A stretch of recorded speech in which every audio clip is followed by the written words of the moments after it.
Saya Rizal Mana. Saya mengucapkan terima kasih kepada Anya dan Gramedia yang mengundang saya jadi bagian untuk ngobrolin buku puisi Anya lewat rekaman video ini. Saya merekamnya menggunakan webcam yang mungkin resolusinya tidak cukup baik, cahayanya berubah-berubah.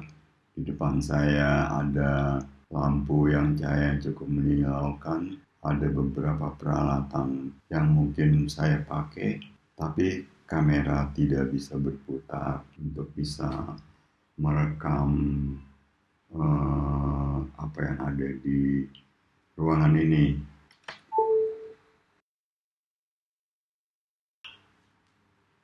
Halo, selamat siang menjelang sore. Saya akan membagi pembicaraan ini dalam beberapa subtema. Ada sejumlah buku puisi perempuan yang saya ambil seadanya dari koleksi saya. Tidak saya pakai untuk perbandingan, lebih buat pamer. Dan ada juga sejumlah buku yang saya pilih yang jadi bagian dari fenomena puisi masa kini, di mana puisi-puisi ini memiliki artwork, perancangan buku yang agak spesifik. Di antaranya buku ini dirancang seperti sebuah kado dengan ilustrasi-ilustrasi. Ini juga cukup menarik. Jilid punggungnya dibiarkan terbuka dengan hardcover. Ini juga menarik. Hitam semua. Ini buku puisinya Rahmat Hidayat Mustamin. Dia berkolaborasi. Grafisnya unik. Ini puisi Jason Ranti yang juga banyak lukisan-lukisan yang dia buat. Puisi J. Martin yang menolak dunia percetakan, dia pakai fotokopi dengan kertas warna-warni. Grafis yang digunakan Anya dalam membuat tipografi puisinya cukup beragam. Seperti puisi ini salah satu contoh. Puisi ini juga contoh yang lain seolah-olah normal, tapi dia sebenarnya diposisikan terbalik dan kita harus membacanya seperti ini. Dan ada beberapa tipografi yang lain yang tentu pengaruhnya datang dari perkembangan aplikasi-aplikasi yang digunakan dalam membuat grafis. Puisi-puisi ini tidak hanya grafisnya yang unik, tapi juga dia jadi bagian dari penggoyahan terhadap apa yang kita maksud dengan puisi, termasuk puisi Rusenatingnya Ratri Ninditya. Dan buku puisi Museum Manusia Ots Palkiri. Puisinya pendek-pendek kayak begini. Satu lagi puisi Ots Palkiri. Selibat, dia hanya satu baris. Buku puisi Anya, dia bagian dari apa yang saya sebutkan di sini tadi, penggoyahan terhadap apa itu puisi sekarang ini. Buku ini oleh Anya tidak disebut sebagai buku puisi. Dia menyebutnya sebagai kumpulan tulisan. Tapi indeks pemuatan puisi di bagian belakang buku ini memperlihatkan sekian banyak media yang telah memuat karya-karyanya ini sebagai puisi. Dan ini untuk saya bagian pertama yang ingin saya bicarakan. Apa yang membuat terjadinya penggoyahan terhadap puisi belakangan ini yang fenomenanya sebenarnya bisa kita tarik lebih jauh ke generasi gerakan dada, Fluxus, dan puisi-puisi kontemporer. Kalau kita mencoba bertanya, kenapa Anya menyebut bukunya ini sebagai sejumlah kumpulan tulisan dan bukan sebagai puisi? Pertanyaan itu juga bisa menjadi sebaliknya. Apa sih puisi itu sekarang ini? Bukankah genre ini sekarang ini sudah menjadi genre yang boring, noise mungkin, genre yang terperangkap entah kemana. Jadi saya kira wajar di tengah situasi seperti ini hanya mencoba bergerak dari situasi yang boring itu, dari situasi yang noise itu, untuk tidak menyebut bukunya sebagai kumpulan puisi. Apa sih puisi sekarang ini?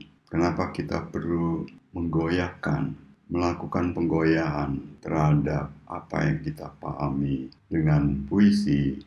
Beberapa gejala bisa kita sebut, di antaranya munculnya teori-teori lintas disiplin, lintas budaya, atau transestetika, atau transliterasi, dan belakangan ini juga teknologi yang membuat puisi seperti berusaha keluar dari tutup botol lamanya.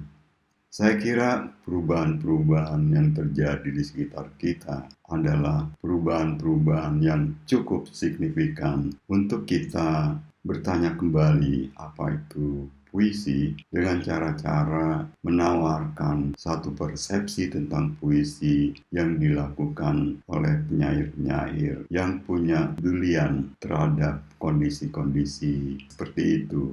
Itu yang saya kira membuat puisi hanya menjadi menarik untuk dibicarakan.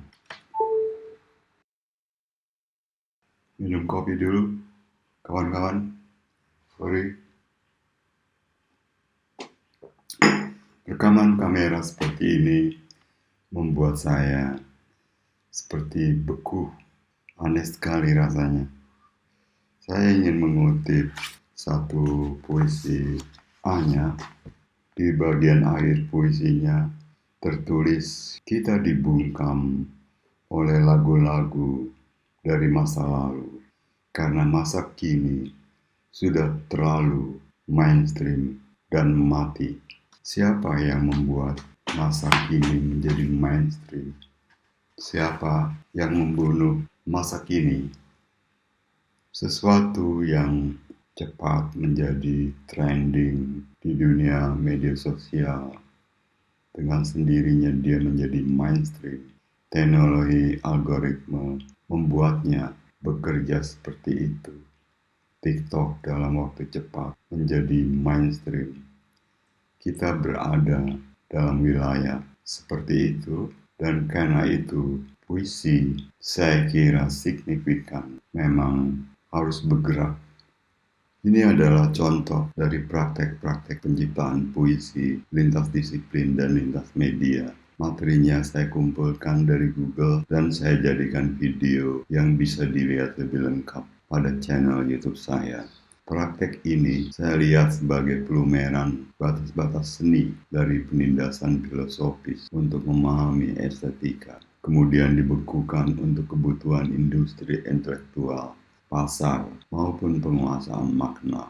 Pelumeran batas-batas seni ini saya lihat sebagai praktek medan pasca seni, di mana kita membuat puisi bukan lagi sebagai puisi, melainkan lebih sebagai sesuatu yang bersifat puisi, tapi bukan puisi. Saya merasa perlu membereskan posisi saya ketika membaca buku ini lewat komunikasi pertamanya.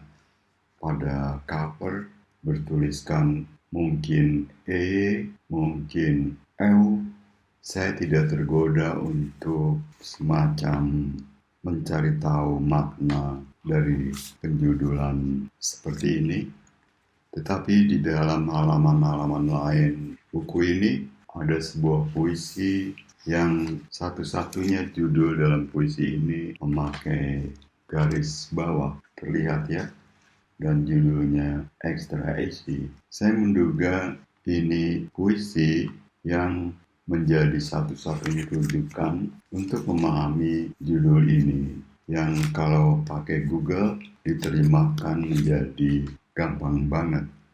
Buku ini judulnya dengan cara seperti ini, di mana rujukan judul ini ada di dalam puisi yang tadi, membuat judul ini memiliki cukup banyak layar-layar dalam mengkomunikasikan apa sebenarnya yang akan kita masuki di dalam buku yang ditulis oleh Anya ini.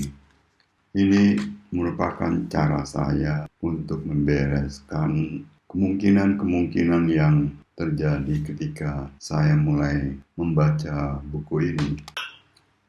Setelah selesai membaca buku Anya, indeks pertama yang saya dapatkan untuk menjadi bagian subtema pembicaraan saya adalah pilihan teritori spesifik yang ditempuh Anya di dalam ruang puisinya. Pendekatan teritorial ini menurut saya pendekatan yang menarik karena ketika kita menggunakan teritori yang spesifik, yang paling dekat dengan kita, yang paling intim, setiap hari kita alami, teritori ini dengan sendirinya ikut mengkonstruksi identitas yang juga spesifik terhadap puisi-puisi yang kita buat. Kalau kita memilih teritori yang lebih lebar, lebih global, mungkin kemungkinan besar identitas puisinya juga menjadi kian blur ya. Teritori spesifik yang ditempuh Anya ini sangat khas. Kita lihat misalnya sebuah dunia di Jakarta Pusat yang riuh. Di tengah keriuhan ini kita lihat juga bagaimana Jakarta Pusat tidak sebuah teritori yang tunggal antara Menteng misalnya dengan Senen atau Cempaka Putih, itu sudah dunia yang lain gitu. Teritori ini oleh Anya itu juga bergerak di dalam ruang yang mondar-mandir antara rumah, tempat kerja, kafe, pertemuan-pertemuan segenerasi, urban Jakarta yang berbeda-beda. Antara Jakarta Selatan dan Jakarta Pusat juga memiliki karakter yang juga spesifik. Jadi penempuhan yang dilakukan hanya lewat teritori yang spesifik ini dengan sendirinya memberikan juga identitas yang spesifik yang membuat puisi-puisi Anya berada di luar mainstream. Yang dijadikan konten dalam teritori ini oleh Anya tidak hanya keluar dan tapi juga ke dalam, dan kedua-duanya sama noise-nya. Ini mungkin merupakan representasi yang khas dari Jakarta sebagai kota yang noise, kebisingan, macet, penduduknya yang padat, teror visual, dan macam-macam. Di luar kita bertemu dengan cukup banyak hal-hal rumit sehari-hari, basa-basi, menyapa, bertemu orang lain, yang semuanya itu kadang-kadang juga adalah teror. Di dalam kita harus macam-macam membereskan kehidupan domestik sehari-hari, membersihkan banyak hal, benda-benda bekas yang kita pakai. Puisi-puisi Anya di dalam dua teritori ini kadang-kadang menciptakan kesedihan yang khas, di mana aku lirik itu seperti diserang dari luar maupun dari dalam.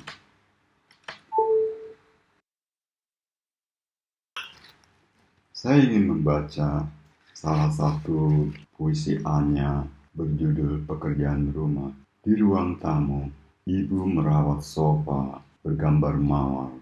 Mawar merah muda, tirai warna-warni, dan lampu kristal yang berdenting-denting setiap kali angin berhembus dari teras menembus jendela nako.